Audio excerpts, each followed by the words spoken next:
chilling tales for dark nights.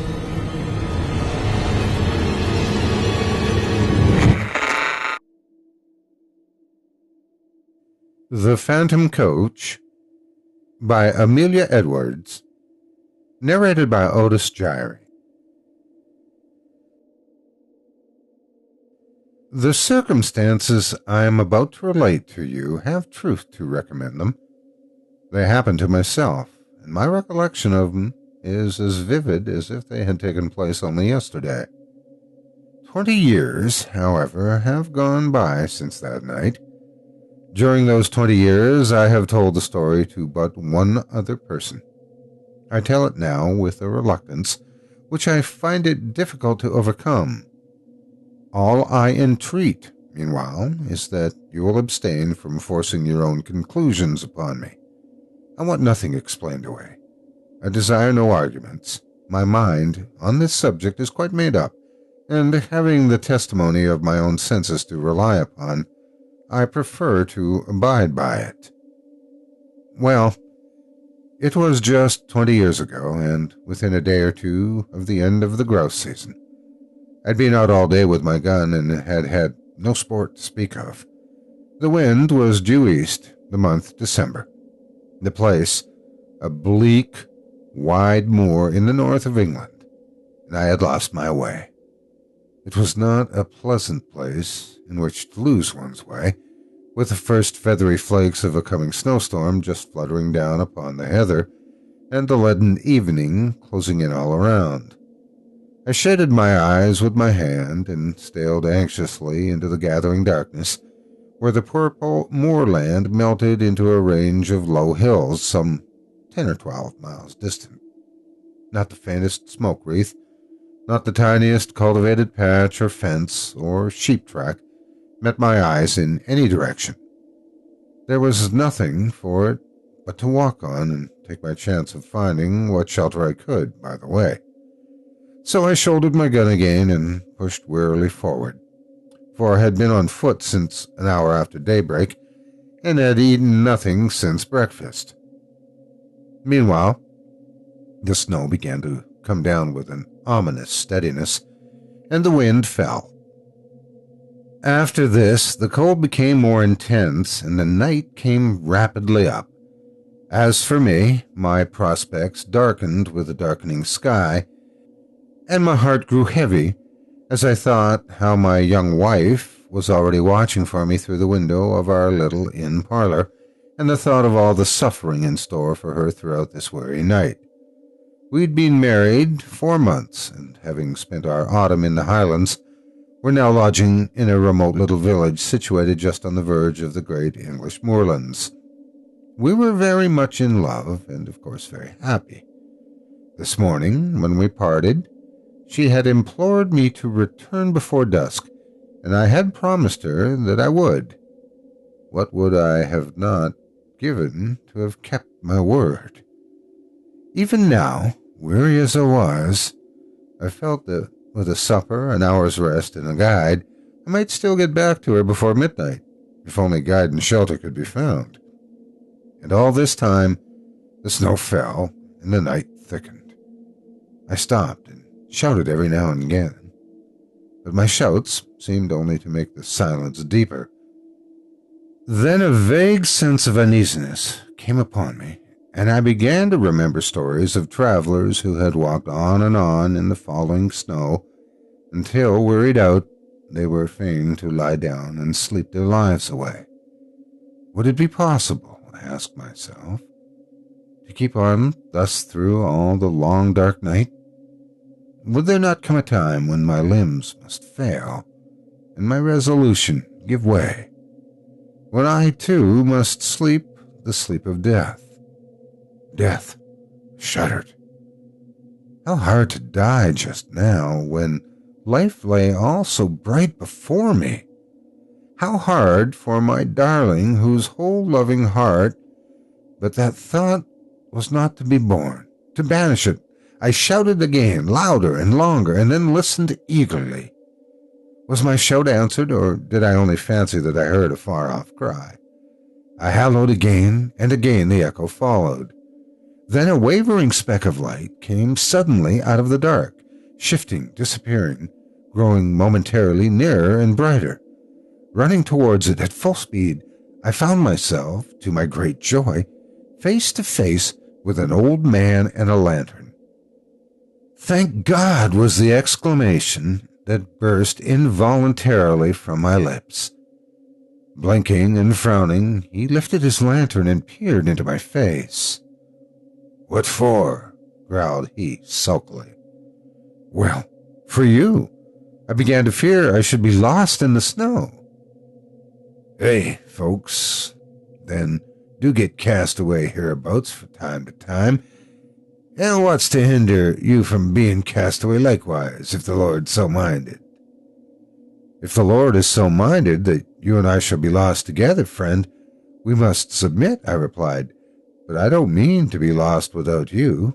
How far am I now from dwelling?" "A guide 20 mile, more or less." "And the nearest village?" "The nearest village is Wake, and that's 12 mile to the other side." "Where do you live, then?" "Out yonder," he said, with a vague jerk of the lantern. "You're going home, I presume?" "Maybe I am." "Then I'm going with you." The old man shook his head and rubbed his nose reflectively with the handle of the lantern. "It ain't a no use," growled he. "He won't let you in, not he." "We'll see about that," I replied briskly. "Who's he?" "The master." "Who's the master?" "That's note to you," was the unceremonious reply. Well, you lead the way, and I'll engage with that master. Shall you give me shelter and a supper tonight?" "Hey, you can try 'em," muttered my reluctant guide, and, still shaking his head, he hobbled, gnome-like, away through the falling snow. A large mass loomed up presently out of the darkness, and a huge dog rushed out, barking furiously. "Is this the house?" I asked. "Aye, it's the house, down bay," and he fumbled in his pocket for the key. I drew up close behind him, prepared to lose no chance of entrance, and saw in the little circle of light shed by the lantern that the door was heavily studded with iron nails like the door of a prison. In another minute he had turned the key and I had pushed past him into the house. Once inside, I looked around with curiosity and found myself in a great raftered hall which served apparently a variety of uses. One end was piled to the roof with corn, like a barn. The other was stored with flour sacks, agricultural implements, casks, and all kinds of miscellaneous lumber, while from the beams overhead hung rows of hams, flitches, and bunches of dried herbs for winter use. In the center of the floor stood some huge object, gauntly dressed in a dingy wrapping cloth and reaching halfway to the rafters. Lifting a corner of this cloth, I saw to my surprise a telescope of very considerable size mounted on a rude movable platform with 4 small wheels. The tube was made of painted wood, bound round with bands of metal, rudely fashioned. The speculum, so far as I could estimate its size in the dim light, measured at least 15 inches in diameter. While I was yet examining the instrument and asking myself whether it was not the work of some self-taught optician, a bell rang sharply. "That's for you," said my guide with a malicious grin. "Yonder's his room." He pointed to a low black door at the opposite side of the hall. I crossed over, rapped somewhat loudly, and went in without waiting for an invitation. A huge, white-haired old man rose from the table covered with books and papers and confronted me sternly. "Who are you?" he said. "How came you here? What do you want?" "James Murray, barrister at law. On foot across the moor. Meat, drink, and sleep." He bent his bushy brows into a portentous frown. "Mine is not a house of entertainment," he said, haughtily. Jacob, how dared you admit this stranger? I didn't admit him, grumbled the old man. He followed me over the moor and shouldered his way in before me. I'm no match for 6'2". And pray, sir, by what right have you forced an entrance into my house? The same by which I should have clung to your boat if I were drowning, the right of self-preservation. Self-preservation? There's an inch of snow on the ground already, I replied briefly, and it would be deep enough to cover my body before daybreak. He strode to the window, pulled aside a heavy black curtain, and looked out. It is true, he said.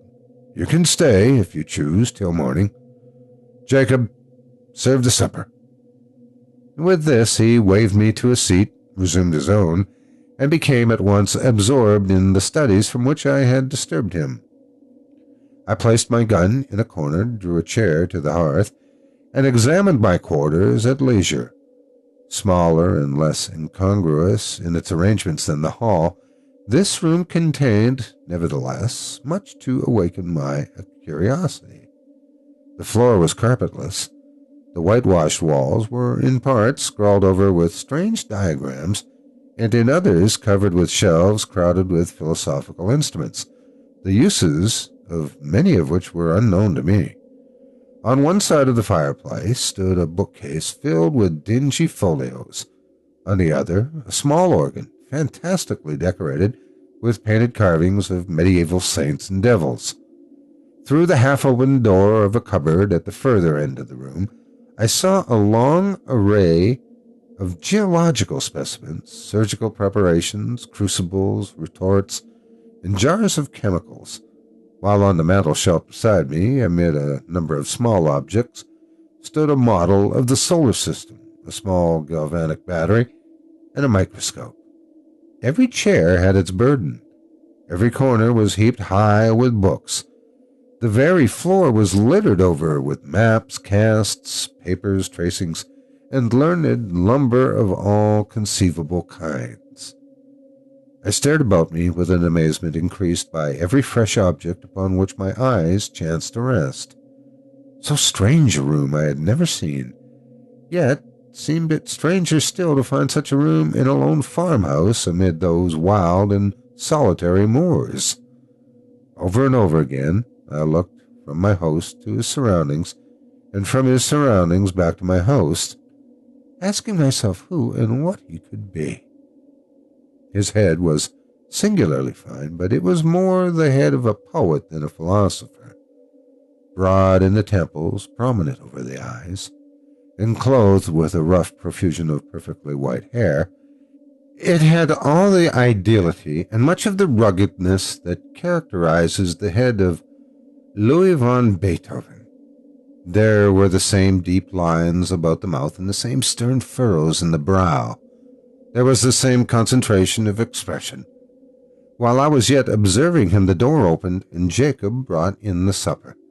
His master then closed the book, rose, and with more courtesy of manner than he had yet shown, invited me to the table. A dish of ham and eggs, a loaf of brown bread, and a bottle of admirable sherry were placed before me.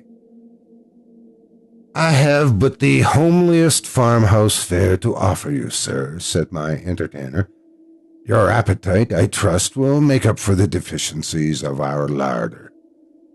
I had already fallen upon the viands, and now protested, with the enthusiasm of a starving sportsman, that I had never eaten anything so delicious.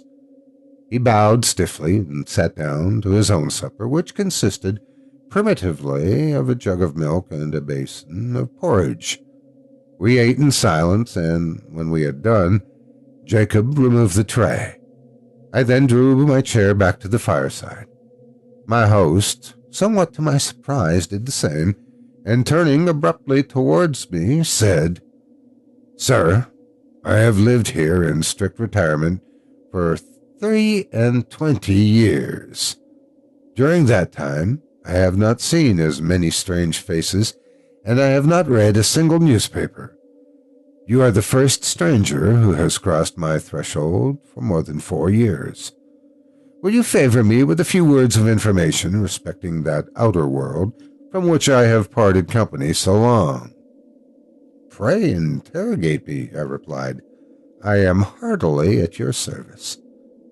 He bent his head in acknowledgment, leaned forward with his elbows resting on his knees, and his chin supported in the palms of his hands, stared fixedly into the fire, and proceeded to question me. His inquiries related chiefly to scientific matters, with the latter progress of which, as applied to the practical purposes of life, he was almost wholly unacquainted. No student of science myself, I replied, as well as my slight information permitted, but the task was far from easy, and I was much relieved when, passing from interrogation to discussion, he began pouring forth his own conclusions upon the facts which I had been attempting to place before him. He talked, and I listened, spellbound. He talked till I believe he almost forgot my presence and only thought aloud. I had never heard anything like it then. I have never heard anything like it since. Familiar with all systems of all philosophy, subtle in analysis, bold in generalization, he poured forth his thoughts in an uninterrupted stream, and still leaning forward in the same moody attitude with his eyes fixed upon the fire, wandered from topic to topic, from speculation to speculation, like an inspired dreamer, from practical science to mental philosophy, from electricity in the wire to electricity in the nerve, from Watts to Mesmer, from Mesmer to Reichenbach, and from Reichenbach to Swedenborg, Spinoza, Condillac, Descartes, Berkeley, Aristotle, Plato, and the Magi and mystics of the East, where transitions which, however bewildering in their variety and scope, seemed easy and harmonious upon his lips as sequences in music. By and by, I forget now by what link of conjecture or illustration, he passed on to that field which lies beyond the boundary of even conjectural philosophy, and reaches no man knows whither. He spoke of the soul and its aspirations, of the spirit and its powers, of second sight, of prophecy, of those phenomena which, under the names of ghosts, specters, and supernatural appearances, have been denied by the skeptics and attested by the credulous of all ages. The world, he said, grows hourly more and more skeptical of all that lies beyond its own narrow radius, and our men of science foster the fatal tendency. They condemn as fable all that resists experiment. They reject as false all that cannot be brought to the test of the laboratory or the dissecting room. Against what superstition have they waged so long and obstinate a war as against the beliefs of apparitions? And yet what superstition has maintained its hold upon the minds of men so long and so firmly? Show me any facts in physics, in history, in archaeology, which is supported by testimony so wide and so various, attested by all races of men, in all ages and in all climates, by the soberest sages of antiquity, by the rudest savage of today, by the Christian, the pagan, the atheist, the materialist. This phenomenon is treated as a nursery tale by the philosophers of our century. Circumstantial evidence weighs with them as a feather in the balance. The comparison of causes with effects, however valuable in physical science, is put aside as worthless and unreliable. The evidence of competent witnesses, however conclusive in a court of justice, counts for nothing. He who pauses before he pronounces is condemned as a trifler. He who believes is a dreamer or a fool. He spoke with bitterness, and, having said thus, relapsed for some minutes into silence. Presently he raised his head from his hands and added, with an altered voice and manner, "I, sir, paused, investigated, believed, and was not ashamed to state my convictions to the world.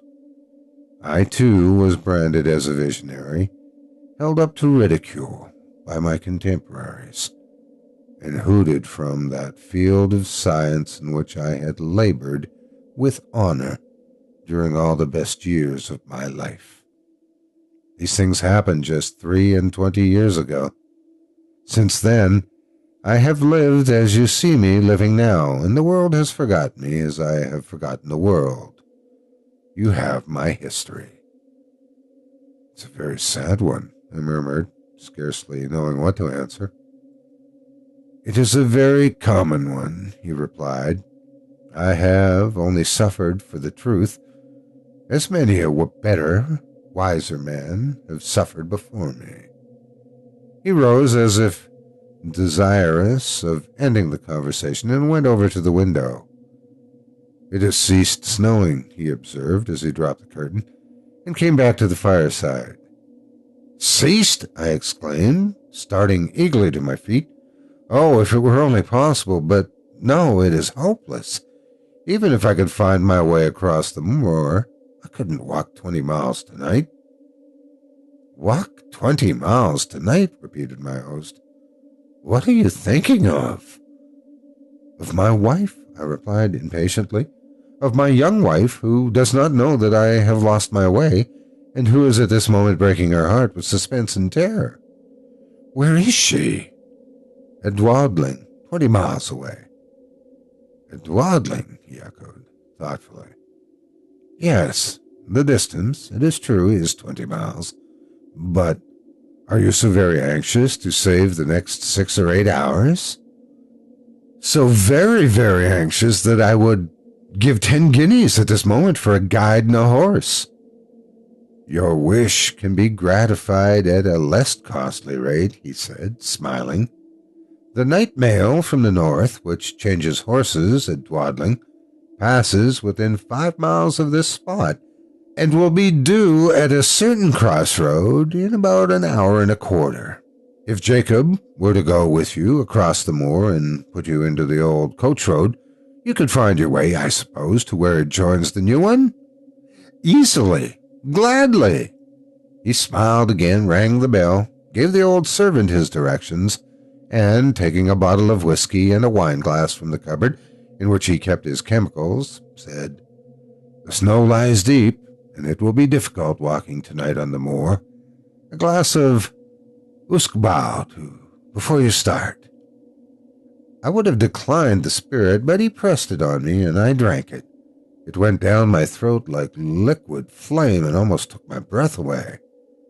"It is strong," he said, "but it will help keep out the cold, and now you have no moments to spare. Good night." I thanked him for his hospitality and would have shaken hands, but that he had turned away before I could finish my sentence. In another minute I had traversed the hall, Jacob had locked the outer door behind me, and we were out on the wide white moor. Although the wind had fallen, it was still bitterly cold. Not a star glimmered in the black vault overhead. Not a sound, save the rapid crunching of the snow beneath our feet, disturbed the heavy stillness of the night. Jacob, not too well pleased with his mission, shambled on before in sullen silence, his lantern in his hand, and his shadow at his feet. I followed with my gun over my shoulder, as little inclined for conversation as myself. My thoughts were full of my late host. His voice yet rang in my ears. His eloquence yet held my imagination captive. I remember to this day with surprise how my overexcited brain retained whole sentences and parts of sentences, troops of brilliant images, and fragments of splendid reasoning in the very words in which he had uttered them. Musing thus over what I had heard and striving to recall a lost link here and there, I strode on at the heels of my guide, absorbed and unobservant. Presently, at the end, as it seemed to me, of only a few minutes, he came to a sudden halt and said, "Yon's your road. Keep the stone fence to your right hand, and you can't fail of the way." "This, then, is the old coach road?" "Aye, 'tis the old coach road." "And how far do I go before I reach the crossroads?" nigh upon 3 mile. I pulled out my purse, and he became more communicative. The road's a fair road enough, he said, for foot passengers, but 'twas over steep and narrow for the northern traffic.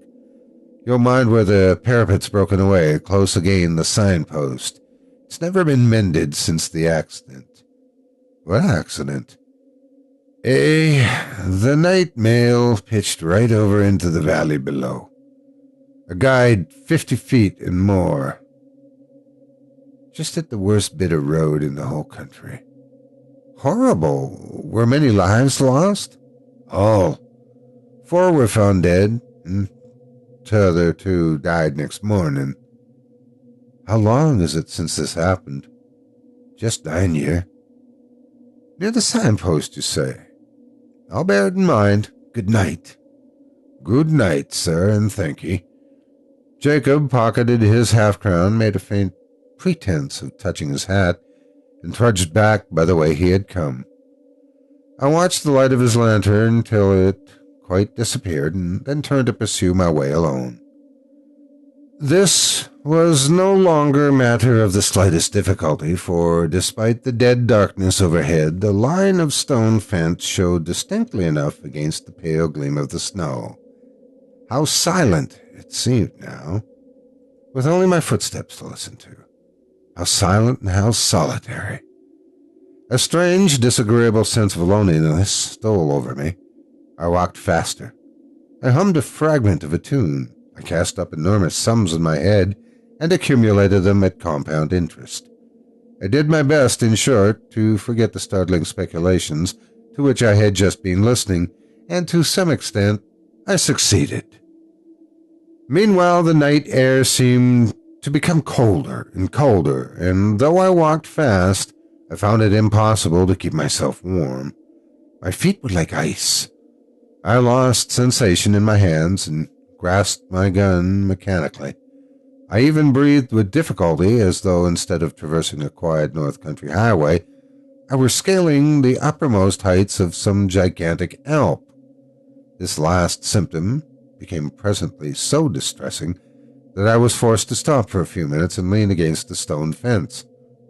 As I did so, I chanced to look back up the road, and there, to my infinite relief, I saw a distant point of light, like the gleam of an approaching lantern. I at first concluded that Jacob had retraced his steps and followed me, but even as the conjecture presented itself, a second light flashed into sight, a light evidently parallel to the first and approaching at the same rate of motion. It needed no second thought to show me that these must be the carriage lamps of some private vehicle, though it seemed strange that any private vehicle should take a road professedly disused and dangerous. There could be no doubt, however, of the fact, for the lamps grew larger and brighter every moment, and I even fancied I could already see the dark outline of the carriage between them. It was coming up very fast and quite noiselessly, the snow being nearly a foot deep under the wheels. And now the body of the vehicle became distinctly visible behind the lamps. It looked strangely lofty. A sudden suspicion flashed upon me. Was it possible that I had passed the crossroads in the dark without observing the signpost, and could this be the very coach which I had come to meet? No need to ask myself that question a second time, for here it came around the bend of the road, guard and driver, 1 passenger outside, and 4 steaming grays, all wrapped in a soft haze of light, through which the lamps blazed out like a pair of fiery meteors. I jumped forward, waved my hat, and shouted. The mail came down at full speed and passed me. For a moment I feared that I had not been seen or heard, but it was only for a moment. The coachman pulled up. The guard, muffled to the eyes in capes and comforters, and apparently sound asleep in the rumble, neither answered my hail nor made the slightest effort to dismount. The outside passenger didn't even turn his head. I opened the door for myself and looked in. There were but 3 travelers inside, so I stepped in, shut the door, slipped into the vacant corner, and congratulated myself on my good fortune. The atmosphere of the coach seemed, if possible, colder than that of the outer air, and was pervaded by a singularly damp and disagreeable smell. I looked around at my fellow passengers. They were all 3 men and all silent. They did not seem to be asleep, but each leaned back in his corner of the vehicle, as if absorbed in his own reflections. I attempted to open a conversation. "How intensely cold it is tonight," I said, addressing my opposite neighbor. He lifted his head, looked at me, but made no reply. "The winter," I added, "seems to have begun in earnest." Although the corner in which he sat was so dim that I could distinguish none of his features very clearly, I saw that his eyes were still turned full upon me, and yet he never answered, never said a word. At any other time I should have felt and perhaps expressed some annoyance, but at the moment I felt too ill to do either. The icy coldness of the night air had struck a chill to my very marrow, and the strange smell inside the coach was affecting me with an intolerable nausea. I shivered from head to foot and, turning to my left-hand neighbor, asked if he had any objection to an open window. He neither spoke nor stirred. I repeated the question somewhat more boldly, but with the same result. Then I lost patience and let the sash down.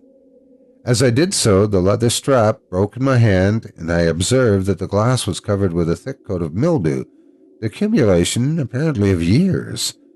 My attention being thus drawn to the condition of the coach, I examined it more narrowly and saw by the uncertain light of the outer lamps that it was in the last stage of dilapidation. Every part of it was not only out of repair, but in a condition of decay. The sashes splintered at the touch. The leather fittings were crusted over with mold and literally rotting from the woodwork. The floor was almost breaking away underneath my feet. The whole machine, in short, was foul with damp, and had evidently been dragged from some outhouse in which it had been moldering away for years to do another day or 2 of duty on the road.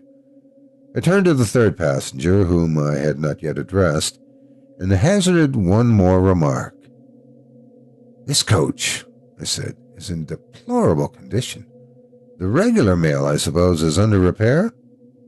He moved his head slowly and looked me in the face without speaking a word. I shall never forget that look while I live. I turned cold at heart under it. I turn cold at heart even now when I recall it. His eyes glowed with a fiery, unnatural luster. His face was livid as the face of a corpse. His bloodless lips were drawn back as if in the agony of death, and showed the gleaming teeth beneath. The words that I was about to utter died upon my lips, and a strange horror, a dreadful horror, came upon me. My sight had by this time become used to the gloom of the coach, and I could see with tolerable distinctness. I turned to my opposite neighbor. He, too, was looking at me with the same startling pallor in his face, and the same stony glitter in his eyes. I passed my hand across my bow. I turned to the passenger in the seat beside my own and saw, oh heaven, how shall I describe what I saw? I saw that he was no living man, that none of them were living men like myself. A pale, phosphorescent light, the light of putrefaction, played upon their awful faces, upon their hair, dank with the dews of the grave, upon their clothes, earth-stained and dropping to pieces, upon their hands, which were as the hands of corpses long buried.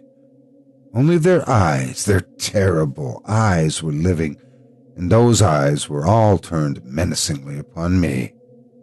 A shriek of terror, a wild, unintelligible cry of help and mercy burst from my lips as I flung myself against the door and strove in vain to open it.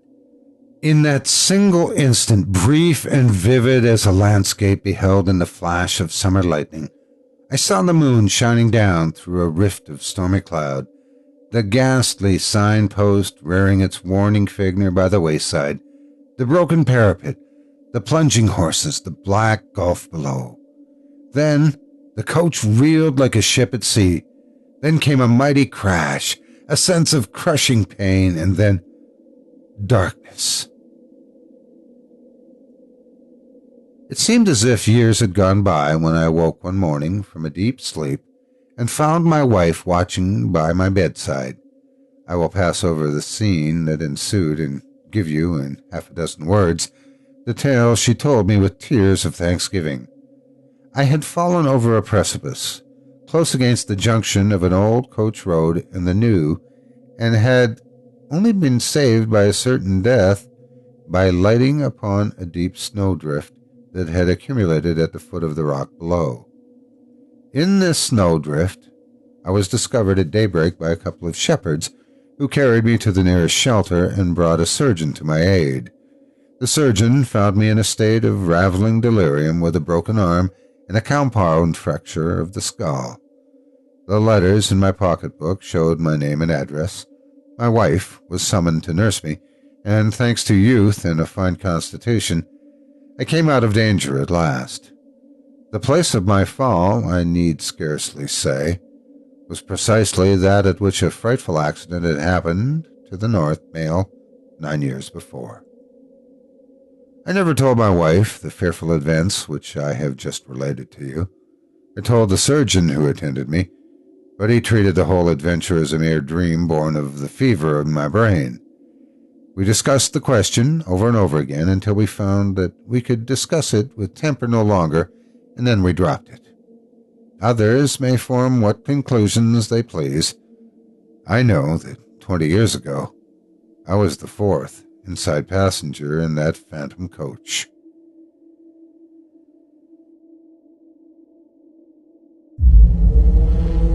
Chilling tales for dark nights.